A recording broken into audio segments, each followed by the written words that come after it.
ಮಾನ್ಯ ಈಗ ನೋಡಿ 8 ಜನ ಕಡ್ಡಾಯವಾಗಿ ಹಾಜರಿರಬೇಕಾದ ಸಚಿವರು ಇಲ್ಲಿ 8 ಜನದಲ್ಲಿ ನನಗೆ ಒಬ್ರು ಮಲ್ಲಿಕಾರ್ಜುನ್ ಸಾಹೇಬ್ರು ಒಬ್ರು ಬಿಟ್ರೆ ಬಾಕಿ ಬಾಲಕೃಷ್ಣ ಅವರು ಪ್ರಶ್ನೆ ಉತ್ತರ ಕೊಡಕ್ ಬಂದಿರೋದು ಪ್ರಶ್ನೆ ಉತ್ತರ ಕೊಡಕ್ ಬಂದಿರೋರು ನಾನು ಕಡ್ಡಾಯ ನೀವು ಕಡ್ಡಾಯ ಅಂತ ಬರೆದ ಮೇಲೆ ಕಡ್ಡಾಯ ಸಚಿವರು ಯಾರ್ಯಾರು ಅಂತ ಹೇಳಿ ಸರ್ ಈಗ ದಯವಿಟ್ಟು ಬರ್ತಾರೆ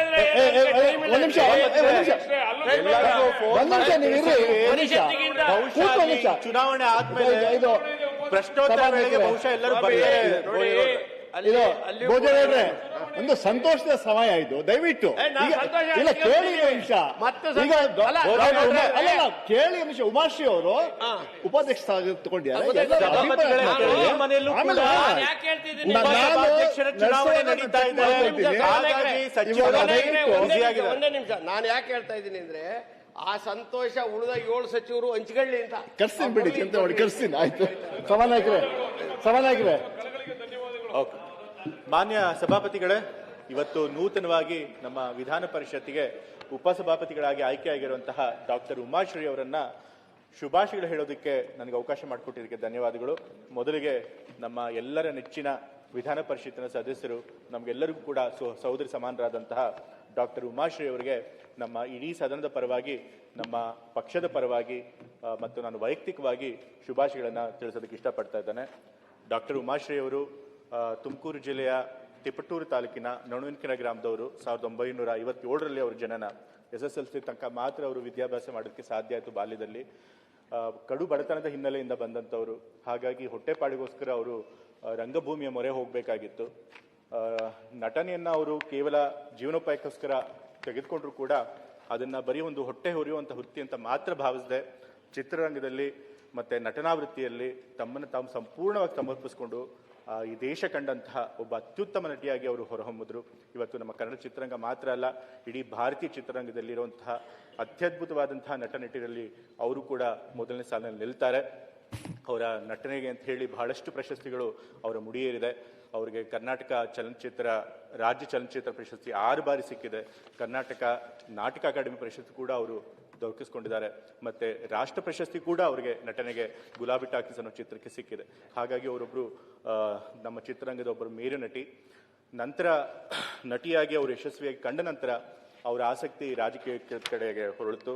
2001ರಲ್ಲಿ ಅವರು ಮೊದಲನೇ ಬಾರಿಗೆ ವಿಧಾನ ಪರಿಷತ್ತಿಗೆ ನೇಮಕ ಆದರು. ವಿಧಾನ ಪರಿಷತ್ಗೆ ನೇಮಕ ಆದಮೇಲೆ 2001ರಿಂದ 2007 ತನಕ ವಿಧಾನ ಪರಿಷತ್ತಿನ ಶಾಸಕರಾಗಿದ್ದರು. ಬಹುತೇಕ ಕಲಾವಿದರು ಈ ರೀತಿ ನೇಮಕ ಆದಾಗ ತಮ್ಮ ರಾಜಕೀಯ ವೃತ್ತಿಯನ್ನು ಅಲ್ಲಿಗೆ ನಿಲ್ಲಿಸ್ಬಿಡ್ತಾರೆ. ಆದರೆ ಡಾಕ್ಟರ್ ಉಮಾಶ್ರೀ ಅವರು ಹಾಗಲ್ಲ.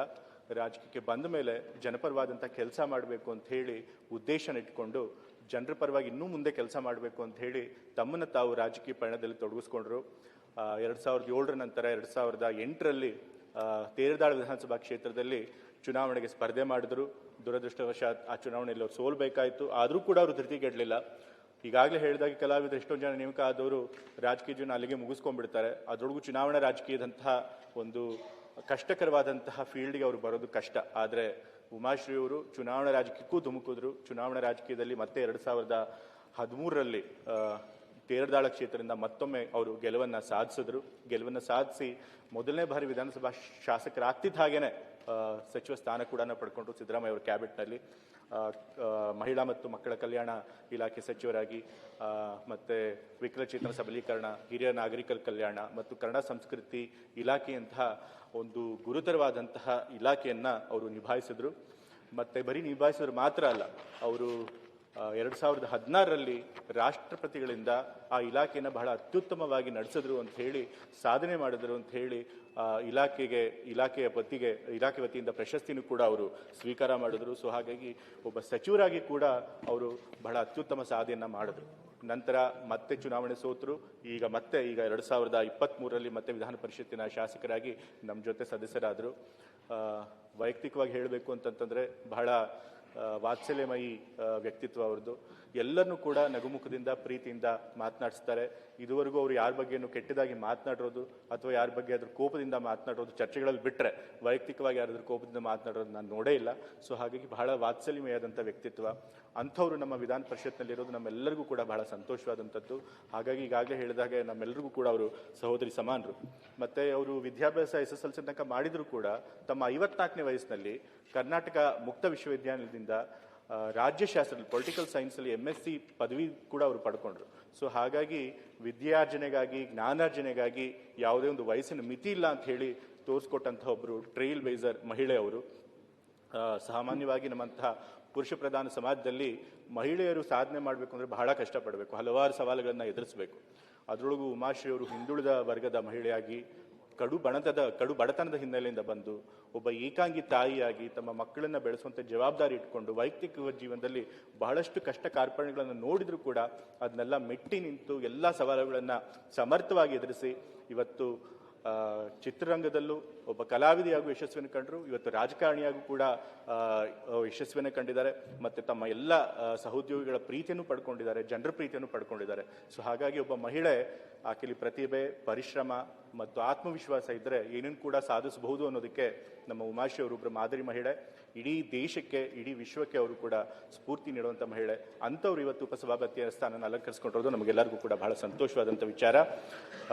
ಸಭಾಪತಿಗಳಿಲ್ಲದೆ ಸಮಯದಲ್ಲಿ ನೀವು ಅವರ ಕರ್ತವ್ಯಗಳನ್ನು ನೆರವೇರಿಸಬೇಕಾಗತ್ತೆ. ಈಗಾಗಲೇ ಸಭಾಪತಿಯವರ ಕರ್ತವ್ಯ ಏನು ಅಂತ ಅವ್ರಿಗೆ ಶುಭಾಶಯಗಳು ತಿಳಿಸುವ ಸಮಯದಲ್ಲಿ ಎಲ್ಲ ಸದಸ್ಯರುಗಳು ಇಲ್ಲಿನವ್ರು ಮಾತನಾಡಿದ್ದಾರೆ. ನೀವು ಕೂಡ ನಿಮ್ಮ ಕರ್ತವ್ಯಕ್ಕೆ ನ್ಯಾಯ ಒದಗಿಸ್ತೀರಿ, ಎಲ್ಲ ಸದಸ್ಯರನ್ನು ಕೂಡ ಸಮಾನ ರೀತಿಯಲ್ಲಿ ನೋಡ್ತೀರಿ. ಅದೊಂದು ನ್ಯಾಯಾಧೀಶರ ಪೀಠ ಇದ್ದ ಹಾಗೆ. ಸೊ ಹಾಗಾಗಿ ಯಾರು ನ್ಯಾಯ ಮೊರೆ ಹೋಗಿ ನಿಮ್ಮ ಹತ್ರ ಬರ್ದಾಗ ಅದಕ್ಕೆ ನಿಷ್ಪಕ್ಷಪಾತವಾಗಿ ಕೆಲಸ ಮಾಡಿ ನ್ಯಾಯ ಒದಗಿಸ್ಕೊಡ್ತೀರಿ ಅನ್ನೋ ನಂಬಿಕೆ ನಮಗಿದೆ. ಹಾಗಾಗಿ ಮತ್ತೊಮ್ಮೆ ಉಮಾಶ್ರೀ ಅಂಥವರು ಈ ಪೀಠನ ಅಲಂಕರಿಸ್ತಿರೋದಕ್ಕೆ ನಾನು ಶುಭಾಶಯಗಳನ್ನು ತಿಳಿಸ್ತಾ, ಮತ್ತು ಇವನ್ನ ಆಯ್ಕೆ ಮಾಡಿದಂತಹ ನಮ್ಮ ಪಕ್ಷದ ವರಿಷ್ಠರಾದಂಥ ಸೋನಿಯಾ ಗಾಂಧಿಯವ್ರಿಗೂ, ರಾಹುಲ್ ಗಾಂಧಿಯವ್ರಿಗೂ, ನಮ್ಮ ಮುಖ್ಯಮಂತ್ರಿಗಳಾದ ACC ಅಧ್ಯಕ್ಷರಾದಂಥ ಮಲ್ಲಿಕಾರ್ಜುನ ಖರ್ಗೆ ಅವ್ರಿಗೂ, ಮುಖ್ಯಮಂತ್ರಿಗಳಾದಂಥ DK ಶಿವಕುಮಾರ್ ಅವ್ರಿಗೂ, KPCC ಅಧ್ಯಕ್ಷರಾದಂಥ ಹರಿಪ್ರಸಾದ್ ಅವರಿಗೂ, ಮಾಜಿ ಮುಖ್ಯಮಂತ್ರಿಗಳಾದಂಥ ಸಿದ್ದರಾಮಯ್ಯ ಅವ್ರಿಗೂ ಎಲ್ಲರಿಗೂ ಕೂಡ ನಾನು ಧನ್ಯವಾದಗಳನ್ನು ತಿಳಿಸಿ ನನ್ನ ಮಾತುಗಳನ್ನು ಮುಗಿಸ್ತಾ ಇದ್ದೇನೆ. ವಿರೋಧ ಪಕ್ಷ ನಾಯಕರಾದ ನಾರಾಯಣಸ್ವಾಮಿ ಅವರು. ಮಾನ್ಯ ಸಭಾಪತಿಗಳೇ,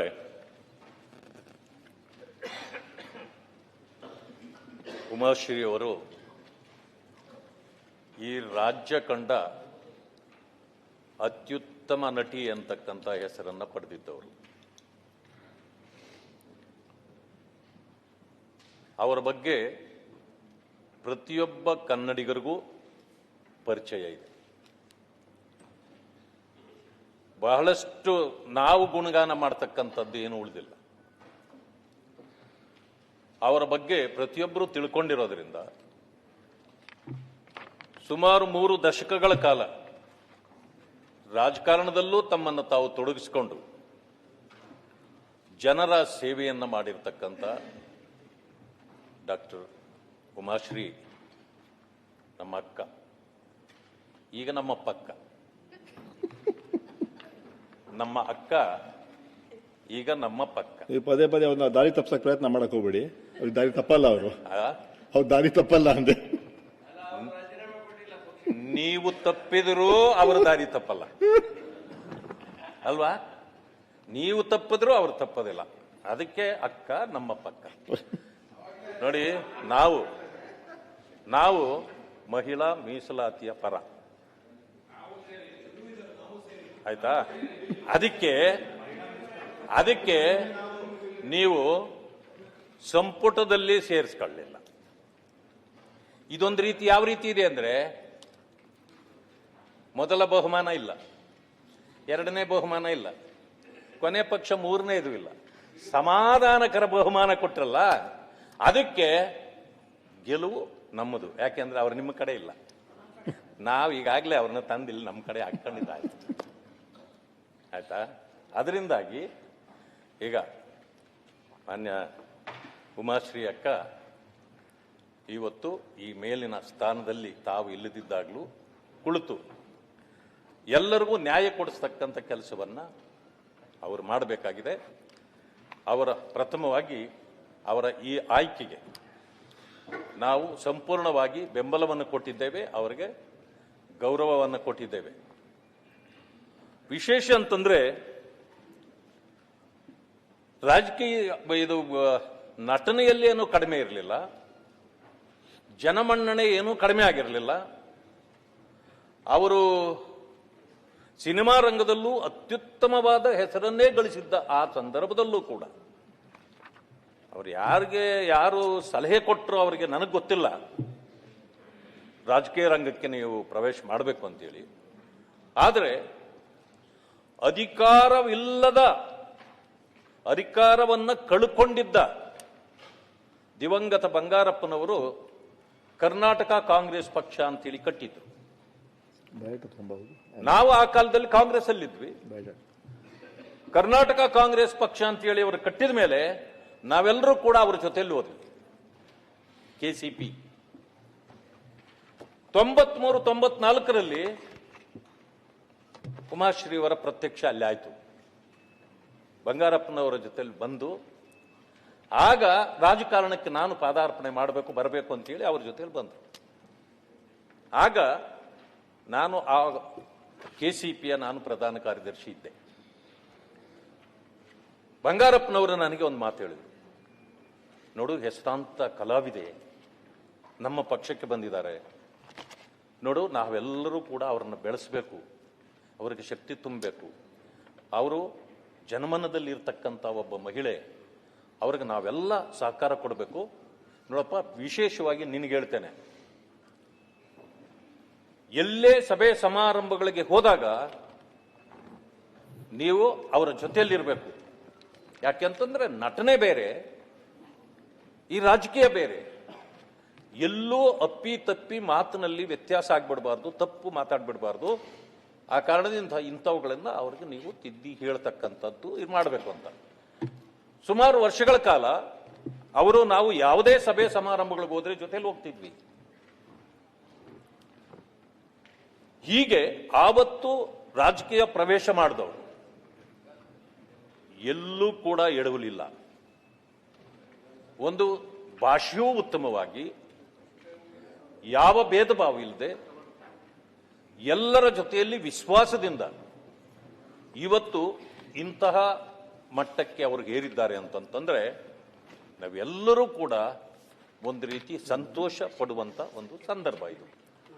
ಆ ಕಾರಣದಿಂದ ನಾನು ಹೆಚ್ಚಿಗೆ ಸಮಯ ತೆಗೆದುಕೊಳ್ಳೋದಿಲ್ಲ. ಸುಮಾರು ಸದಸ್ಯರು ಮಾತಾಡ್ತಕ್ಕಂಥ ಈ ಸಂದರ್ಭದಲ್ಲಿ ತಮಗೆ ಭಗವಂತನು ಆಯುಷ್ಯು ಆರೋಗ್ಯ ಕೊಡ್ಲಿ, ಇನ್ನಷ್ಟು ಎತ್ತರಕ್ಕೆ ಬೆಳೆಯತಕ್ಕಂಥ, ಇನ್ನೂ ಜನರ ಸೇವೆಯನ್ನು ಮಾಡ್ತಕ್ಕಂಥ ಕಾರ್ಯವನ್ನ ತಾವು ಇನ್ನೂ ಹೆಚ್ಚಾಗಿ ಮಾಡಿ. ಇಲ್ಲ, ಇಲ್ಲಿ ಕುಳಿತಿರೋದು ಇದಕ್ಕಿಂತ ಎತ್ತರ ಇವ್ರು ಯಾರು ಬೆಳೆಯಕ್ಕೆ ಆಗೋದಿಲ್ಲ. ಅಧಿಕಾರದಲ್ಲಿ ಎತ್ತರ ಈ ಭೋಜನ ಹಂಗೇನಾದ್ರೂ ಬೆಳೆಯೋದಾಗಿದ್ರೆ ನೀ ಎಲ್ಲರನ್ನೂ ಬಿಟ್ಟು ನೀನೇ ಬೆಳೆದು ಬಿಡ್ತಿದ್ದೆ. ಹಾಗೆ ಬೆಳೆಯಕ್ಕಾಗಲ್ಲ. ಆ ಕಾರಣದಿಂದ ತಾವು ಬಂದಿದ್ದೀರಿ. ನನಗೆ ಬಹಳ ಖುಷಿಯಾಗಿದ್ದೇನು ಅದೇ ಅಂತಂದಿದ್ದು, ನಿಮ್ಮನ್ನ ಆ ಕಡೆಗೆ ಹಾಕ್ಬಿಟ್ರು. ಇಲ್ಲಿ ನೋಡಿ, ನಮ್ಮ ಅಕ್ಕನ್ನ ನಮ್ಮ ಕಡೆಗೆ ಹಾಕ್ಬಿಟ್ರು. ನಾನು ಆಚೆ ಬಂದ ನನ್ನನ್ನು ಆ ಕಡೆ ಅಂದ್ರೆ ನನ್ನನ್ನು ಆ ಕಡೆ ಅಂದ್ರೆ ನನ್ನ ಮೇಲೆ ಅಂತ ಮೇಲಿಕ್ಕೆ ಅಂದೆ, ನಿಮ್ಮನ್ನ ಮೇಲಿಕ್ಕೆ. ಆದ್ರೆ ನಾನು ಹೊರಗಡೆ ಬರುವಾಗ ಹೇಳಿದೆ, ಅರ್ಧ ಗಂಟೆಯಲ್ಲಿ ನೀನು ತಕೊಂಡು ಹೋಗ್ತೀವಿ ಅಂತ ಹೇಳಿದೆ. ತಪ್ಪಾಗಿ ಯಾರು ತಿಳ್ಕೊಳ್ಬಾರ್ದು ನನ್ನ ಅಕ್ಕ ಅವರು. ಅದಕ್ಕೆ ಅದಂಗೆ ತಕೊಂಡು ಹೋಗ್ತೀನಿ, ಇನ್ನು ನೋಡ್ತಾ ಇರು ಹೆಂಗೆ ತಕೊಂಡು, ಈಗ ಕರ್ಕೊಂಡು ಬಂದು ಇಲ್ಲಿ ಕುಳಿಸ್ಕೊಂಡ್ವಲ್ಲ, ಅದಕ್ಕೆ ಹೇಳಿದೆ. ಅದರಿಂದ ನಮ್ಮ ಅಕ್ಕನಿಗೆ ಖುಷಿಯಾಗಿದೆ, ನಗ್ತಾ ಇದ್ದಾರೆ ಅಕ್ಕ. ಇದೇ ರೀತಿ ಖುಷಿಯಾಗಿ ಸದನವನ್ನು ಕೂಡ ತಾವು ನಡೆಸಿರಿ. ಶುಭವಾಗಲಿ. ಅವಕಾಶಕ್ಕಾಗಿ ಧನ್ಯವಾದಗಳು. ಮತ್ತಷ್ಟು ವಿಶೇಷ ವಿಡಿಯೋಗಳನ್ನು ನೋಡಲು ಮತ್ತು ಹೊಸ ವಿಡಿಯೋಗಳ ಬಗ್ಗೆ ತಿಳಿಯಲು ಈ ದಿನ .com ಯೂಟ್ಯೂಬ್ ಚಾನೆಲ್ ಸಬ್ಸ್ಕ್ರೈಬ್ ಮಾಡಿ ಮತ್ತು ಬೆಲ್ ಐಕಾನ್ ಕ್ಲಿಕ್ ಮಾಡಿ.